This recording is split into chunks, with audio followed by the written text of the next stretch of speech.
And I'm not making excuses. And I'm not saying this is my position. I'm just playing devil's advocate in this conversation. Um, Nowadays, both parents must work in order to keep a roof over everybody's heads because stuff is so stupidly ridiculous. Okay, expensive. You send your kids off to school. On purpose. Right. You send your kids off to school. They're all on Chromebooks and tablets and stuff now, and supposedly that's secure. But the more you tell somebody no, the harder they're going to find a workaround to say yes. And so you now have poised a society where parents are dependent upon, or feel like they have been made to depend upon, these stop gaps or these fill-ins, whether it be doing your homework online, doing research online. Everything is so digital, and I'm not opposed to the forward progress of the world at all. But you have a whole catch-22 to your point, Hayden. Well, where are the parents? Well, they're probably at work, or I understand that because obviously me and Cheyenne both work, and she technically has 2 jobs that she does. And it's like, I get that it would be difficult to raise a kid in our current situation, not just financially, because I mean, we have plenty of people that help support us, but just time-wise of who would take care of the kid, But like, we've also come to the understanding, I think, for the most part, of like, we're not going to restrict our kids from doing or finding things on their own because she was more rebellious than I was. I mean, we had different childhood trauma growing up, right? But it's like... You had trauma? What? Yeah, right. So we had different experiences, but I'm not going to tell my kid, hey, you're never allowed to go on this website till you're 18. Like, right. They're going to do it at a friend's house or whatever. It's just like, hey, man, if you ever come across something that you find really fucked up or you didn't like, just tell me about it, right? And we can talk about like why this is not a good thing or why you shouldn't be looking at this stuff. Like, I'm not going to sit there and be like, no, you can't do this. Because like, for example, video game Grand Theft Auto. Mm-hmm. You shoot people, you rob people, there's hookers, all like, there's just a bunch of like demeaning shit in the game. My dad for the longest time was like, you're not allowed to play that game till you're 18 because it's got an 18 plus rating on it. Be damned if I wasn't playing it at like 13, 14, 15 years old. Because the more you get told no, at like 11. The more you at get like told friends' no, houses and stuff. Right. Yeah, I was like, I want to play this game because all my friends are playing it, and because you told me I can't. Yeah. Right. I'll show you. The fact that you're like, no, you can't, pisses me off. So I want to play it more. And you brought up a good point, Hayden, in that, like, the reality is society will force things on your children, whether you want them to or not. The important thing is to remind them that, like, hey, there's nothing you have to hide from me. Like, right. I might not like it, but like, let's talk about it. I don't want you to keep things from me. I don't want you to fall down the rabbit hole and to think that there's stuff you have to hide from me. Right. Mom did a really good job of this when we were growing up of like, look, I'm not going to like it, but if you're honest with me, we can at least talk it through and like, we can talk about the pros and cons and, you make your own decision. Right. And, if you get into trouble, at least I'm not blindsided, right? Like, we can have a game plan.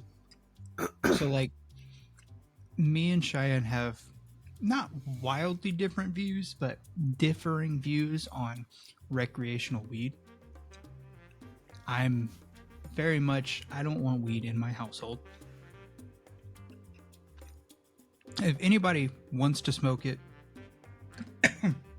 to help them, to feel good, whatever, like, by all means, I don't give a shit. I just don't want it around me because I'm not into that. Right.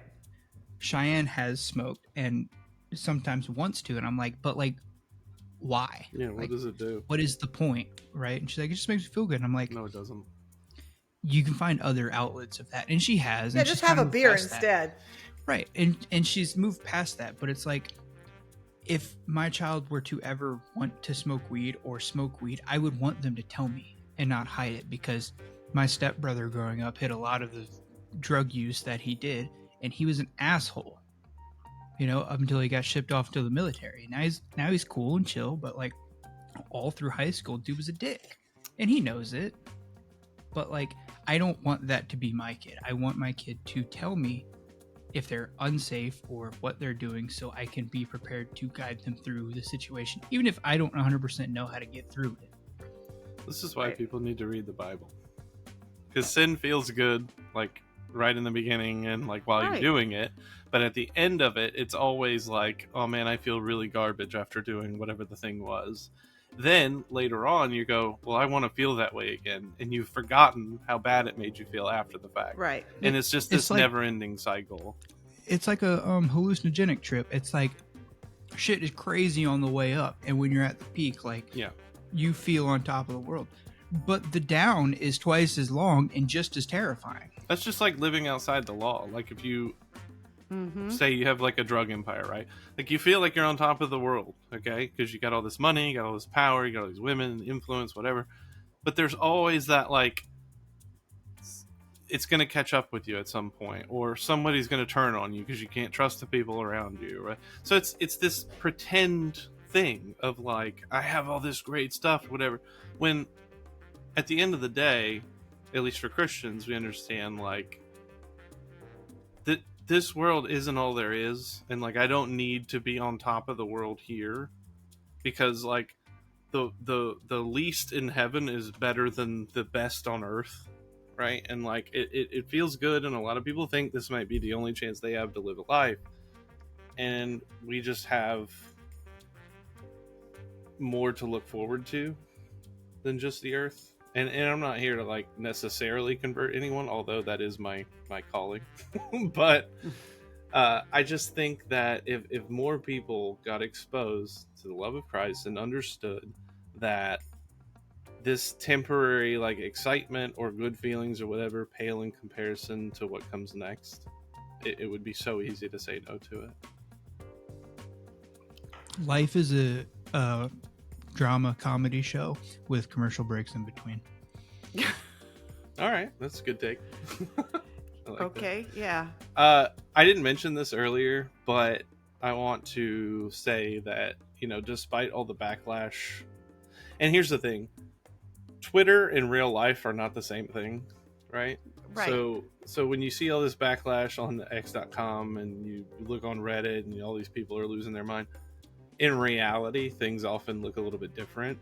Like, for example, I don't like the way Trump has handled, and we do not have to go down this rabbit hole, I'm just using this as an example, but I do not like the way Trump has handled the Epstein stuff. There's this back and forth on the files exist, they don't exist, they're a hoax, but actually we're going to release them, but be careful because there's BS in there, but also we're going to get Ghislaine Maxwell to be deposed. I don't care about any of that, okay? What's interesting is Trump made the statement that like nobody really cares about this stuff, okay? And then people are like, what are you talking about? Everybody cares about this. But when you look at the real data, it's percentage. Like it's a tiny percentage of people who are really like locked in on this one thing. Sure, other people may have an interest in it or, you know, want it to be handled the right way, but when it really comes down to the actual data, nobody really does care about it, okay? And it's not to say that like we don't want pedophiles or whatever to be held accountable. That's not what it is.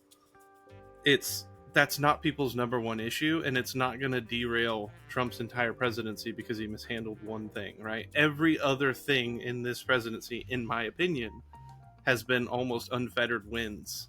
Like I have seen, and I know you feel differently, Mom, but I haven't seen a whole lot of negative sides of Trump too.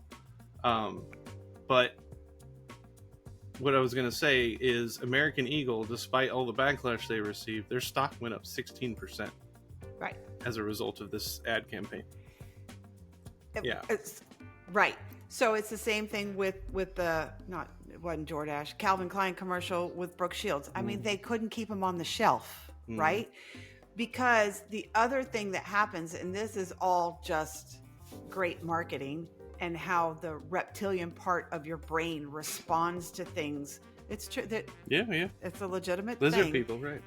How the reptilian part of your brain, which is the part of your brain you don't have to think about. It just does. Shut up, both of you. Lizard. It just does what it's gonna do. You breathe, your heart beats, you blink your eyes, you you duck when you go. It's the instinctual part of your person. So